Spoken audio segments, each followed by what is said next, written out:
Ladies and gentlemen, let's just be honest. Life doesn't wait for you to get it together. It comes at you fast. Stress, pressure, criticism, unexpected problems, people testing your patience. You don't get to control when chaos shows up, but you do get to control how you show up when it does. And that's the difference between people who stay stuck in a cycle of stress and the ones who rise above it. The difference isn't talent. It's not luck. It's not even intelligence. It's mental discipline. Your ability to stay calm when things go wrong. Your ability to stay focused when you're surrounded by noise. Your ability to keep your energy intact when life tries to drain it. That's what we're here to talk about today. Not some fluffy motivational hype, not unrealistic positivity, but real tools, real mindset shifts that train your brain to stay calm no matter what happens. Because let me tell you something, calm is not a personality trait, it's a skill. It's a choice. Once you master it, your whole life changes from how you work to how you think to how you show up in the middle of the storm. Let's get into it. Your mind is a powerful tool, and the truth is, it believes every word you say to it. Every thought you think, every phrase you repeat in your head, your brain listens. It absorbs it like a sponge. It doesn't argue with you. It doesn't push back.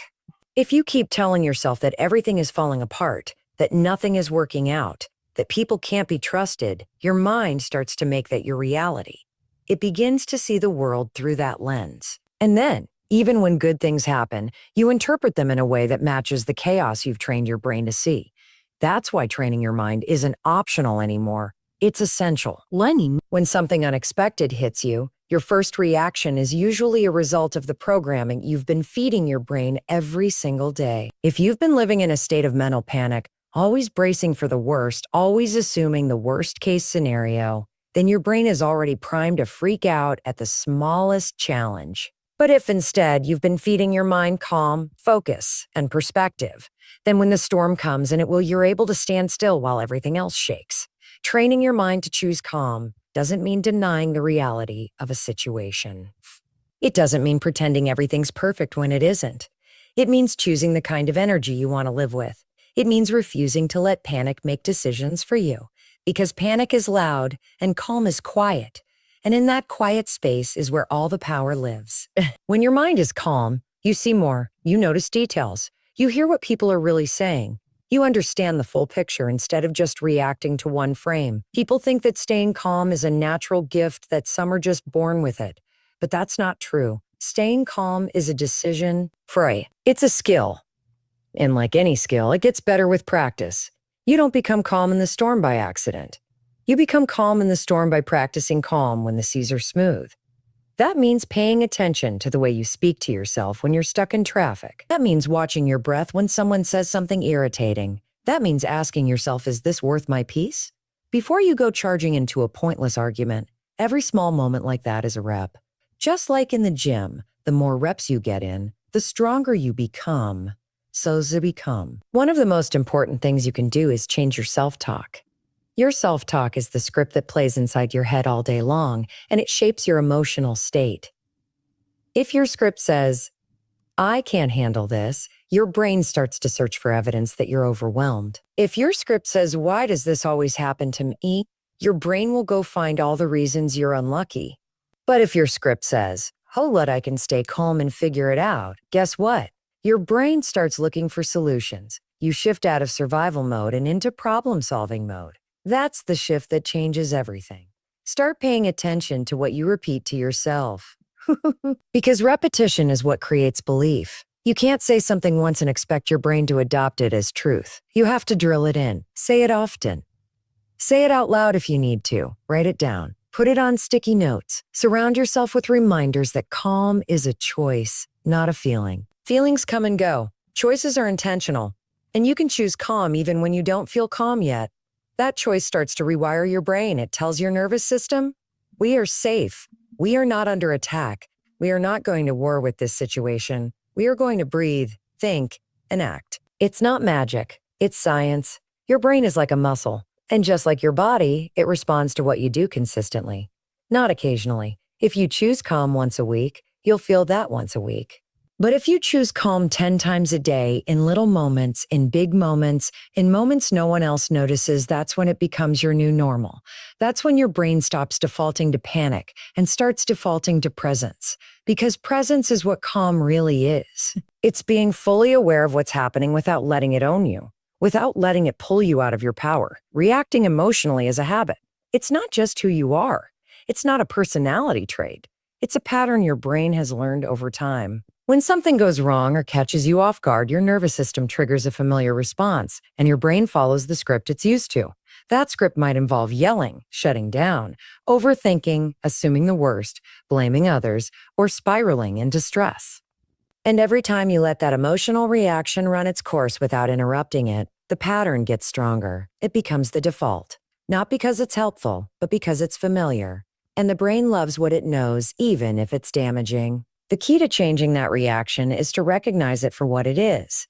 Not truth, not reality, but a conditioned response. Something you can interrupt, something you can rewire. That interruption starts with awareness. You have to notice the moment when your emotions start to take the wheel. Cherry, that pause between the trigger and your response, that's the most powerful space you'll ever find. And most people miss it because they're too busy reacting. But if you can find it, if you can slow down time just enough to notice what's happening inside of you, you gain control. Your emotions are valid, but they're not always helpful. Just because you feel something doesn't mean you have to act on it. Emotions are information, not instructions. They tell you something about how you're experiencing a moment, but they don't tell you what to do next. That's your job. That's the part where your higher self, your rational thinking, your wisdom has to step in. And that only happens when you train yourself to pause, to take a breath, to sit with the discomfort for just a few seconds longer than you're used to.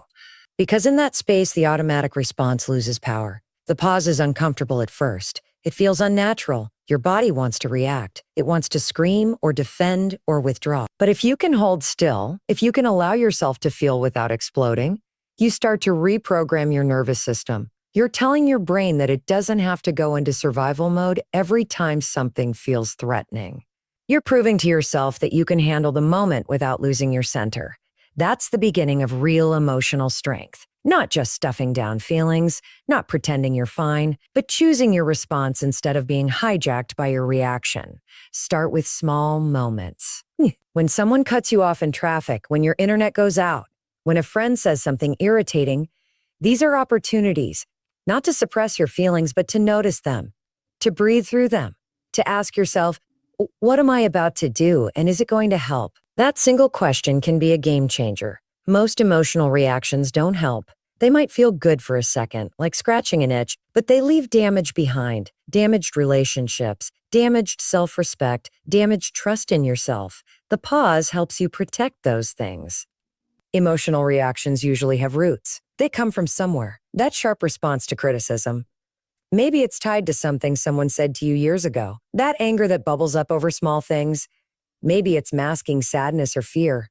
If you never pause, you never get the chance to trace those roots. You stay stuck reacting to symptoms instead of healing the cause. But the more you train yourself to observe instead of immediately act, the more you'll start to see the real reasons underneath your emotions. And that's where transformation happens. Not in suppressing what you feel, but in understanding it and choosing differently. Training yourself to pause doesn't mean becoming robotic or emotionless. It means becoming intentional. It means not letting every thought or feeling turn into an action. It means learning to wait for clarity before you respond. And that clarity almost never shows up when you're yelling, crying, or panicking. It shows up when your heart rate slows down, when your breath gets deeper, when your body stops bracing for a fight. And that only happens when you practice. Over and over. You mess up, you lose your cool, and then you try again. That's how change works. It's not about never reacting. It's about shortening the time between the reaction and the reset. It's about catching yourself faster, choosing better faster, reclaiming your power moment by moment. Control is an illusion, but your response is always within reach. So many of us live with the belief that if we can just control everything around us, our schedule, other people's behavior, the outcome of our plans, then we'll finally feel calm. But life doesn't work that way. Things fall apart. People do things you don't expect. Plans change. The weather shifts. Markets crash. Emotions come up out of nowhere. The more tightly you try to grip life, the more exhausting it becomes. The truth is, the outside world will always be chaotic in some way, but the one thing you always have access to is your response. It doesn't always feel like that, though. In the middle of stress or conflict or pressure, it can feel like you're a puppet being pulled by whatever's happening around you. Your nervous system kicks into fight, flight, or freeze. Your brain looks for patterns that remind you of past pain. You want to do something, anything, that gives you the feeling of control again. That might look like blaming someone else, overthinking, rushing into decisions, or shutting down completely. But none of those things give you real control. They just give you a false sense of short-term relief while you lose grip on what really matters. Your internal state. There's a massive difference between reacting and responding. Reacting is automatic. It's driven by emotion, by past experience, by fear. Responding is conscious. It's a moment where you step back, observe, and then choose your next move. You can't always change the situation, but you can always change how you relate to it. That's where your power lives. Not in trying to micromanage every detail of life, but in mastering the way you move through it. Calm isn't about everything going right. It's about deciding who you're going to be when things go wrong. This shift in mindset starts with accepting the reality that you are not in control of most things. It sounds scary at first, but there's actually freedom in it. When you stop trying to control other people's opinions, you free up energy to focus on your own values. When you stop obsessing over outcomes, you get to focus on effort and growth. When you stop trying to make everything perfect, you start to see beauty in the imperfect, the unexpected, the human. Surrendering control doesn't mean giving up. It means recognizing where your influence ends and where your peace begins. Every moment is an invitation to respond with intention instead of reaction. That rude comment, you don't have to internalize it. That delay or setback, you can still use the time to breathe, reflect, recalibrate. That unexpected challenge, you get to decide whether it breaks your momentum or deepens your resilience. When you respond from a grounded place, you become the anchor in the storm, not just for yourself, but for others too. People feel it when someone is unshakable, not because they control everything, but because they've mastered themselves. You are never powerless as long as you can pause. That pause is your entry point into awareness, into strength, into calm. In that pause, you can choose how to interpret what's happening. You can choose to find meaning, even in discomfort. You can choose to remind yourself of your values. You can choose to align your behavior with who you want to become, instead of letting the moment define you. That's not control over life. It's control within life. Training your mind to focus on your response instead of control is not easy. It goes against everything society teaches. You're told to hustle, to dominate, to fix everything, to win. But what if winning means keeping your peace no matter what? What if your greatest strength isn't in how much you control, but in how little you let chaos control you? This is the quiet confidence that grows when you stop fighting everything outside you and start mastering everything inside you. When your default becomes response instead of reaction, you change your life. People notice. Stress becomes more manageable. Problems don't disappear, but they don't shake you the same way. You begin to trust yourself more because you've seen what you're capable of under pressure. You learn to ride the waves of life without letting them drown you. That's what true presence feels like. Not needing to fix everything, but knowing you'll be okay regardless. That's where peace is born, not from control, but from choice. Your environment influences your inner peace. Guard your space. Most people underestimate just how much the energy around them affects their mindset. The truth is, your surroundings are either supporting your calm or silently stealing. Every sound, every voice, every notification, every interaction, these things shape your emotional landscape far more than you realize. If your environment is full of noise, drama, negativity, and chaos, then no matter how much inner work you try to do, you'll be swimming upstream. The mind craves clarity, but it can't find it in clutter. That's not just about physical mess, though that matters too. It's about mental clutter, emotional noise, digital overload, and even the presence of people who drain you. Guarding your space starts with awareness. Begin to notice what makes your nervous system tense and what makes it relax. Notice how your body responds when you talk to certain people, or walk into certain rooms, or scroll through certain feeds.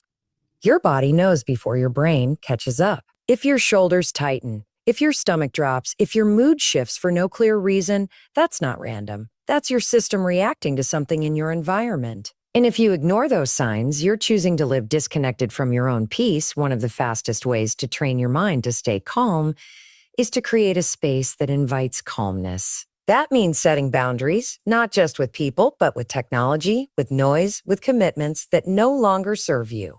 Boundaries are not walls, they're filters. They let in what feeds you and keep out what drains you. You're not being rude or dramatic when you say no to something that costs you your peace. You're being responsible. You're being intentional because your energy is not unlimited. And every time you give it away to things that don't matter, you have less to give to what does start with your physical space. Is it cluttered, chaotic, overstimulating? Your brain mirrors your surroundings. If your space is a mess, your thoughts will be too. Clean one drawer, light a candle, put on soft music, open a window, create little zones of calm where your nervous system can take a breath. It doesn't have to be perfect, but it does have to feel safe. Because when your space feels like a refuge instead of a battlefield, you stop living in fight or flight mode. You begin to associate your surroundings with rest, presence, and power, then look at your digital space. How many alerts are screaming for your attention? How many apps are pulling you into comparison, outrage, or distraction? The more often you let your peace be interrupted by your phone, the more you teach your brain that you're not in control. Turn off notifications that don't serve a purpose. Take breaks from platforms that leave you feeling anxious or inadequate. Curate your feed like you'd curate your home. Only allow in what makes you feel aligned, strong, calm. Now examine your social space. This one's hard because people are complicated. But if someone constantly brings stress, judgment, gossip, or conflict into your life, that's a cost you're paying every time you let it slide.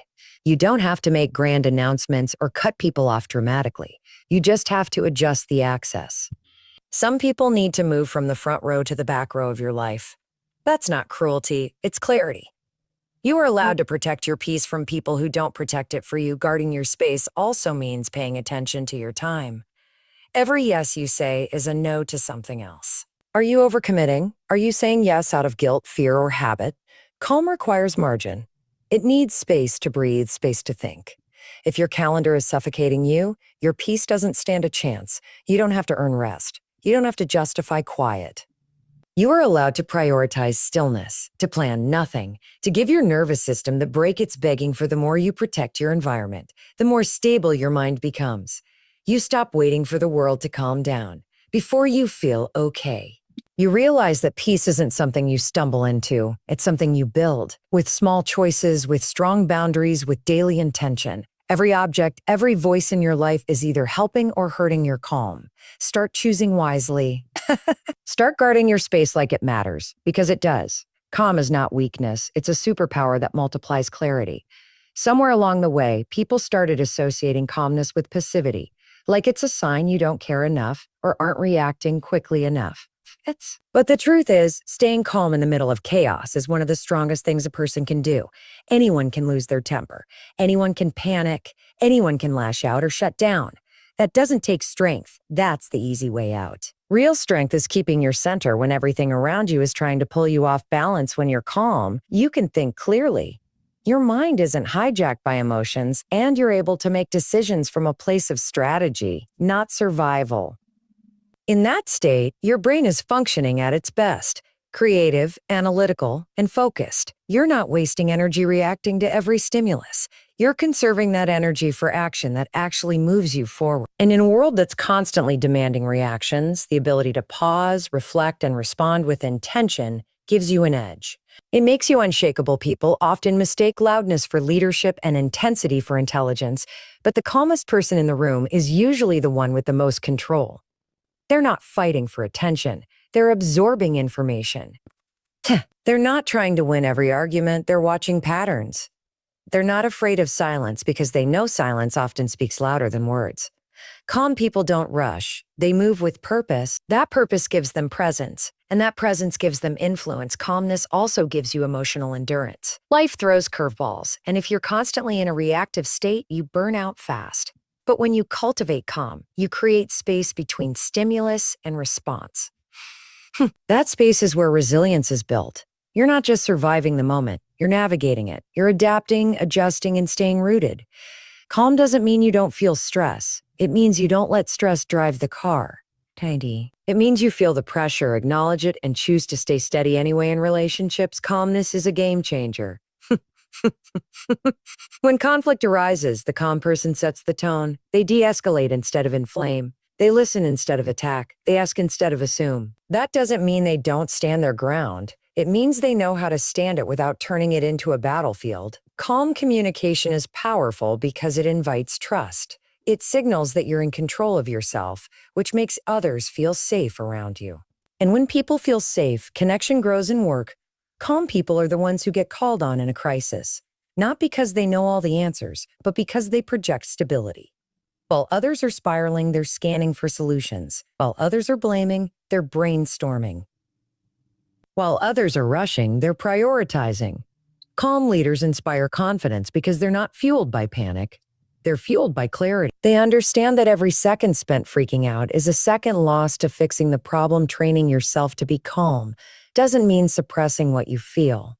It means regulating it. It means noticing when your heart rate spikes, when your breath shortens, when your thoughts start to race and choosing not to follow them blindly. It means grounding yourself through breath, through posture, through inner dialogue. It's not about pretending to be unaffected. It's about not letting yourself be consumed. That's power. That's discipline. And like any discipline, it comes with repetition. The more often you choose calm, the easier it becomes. Your brain learns that not every situation is a threat. Your body learns that it doesn't have to go into defense mode. Your mind learns that it can handle discomfort without collapsing. Calm becomes your default instead of your exception. And once it becomes your default, everything else in your life changes. Your decisions, your pace, your relationships, your health in a noisy world full of distraction and urgency. Calm is a rebellion. It's choosing to respond instead of react, to be still instead of frantic, to be thoughtful instead of impulsive. It's not being slow. It's being deliberate. It's not being detached. It's being deeply rooted. Calmness gives you the space to see what others miss, to hear what others tune out, to act when others freeze. It's not just a mood, it's a mindset, a weapon, a quiet form of greatness that doesn't need to announce itself to be effective.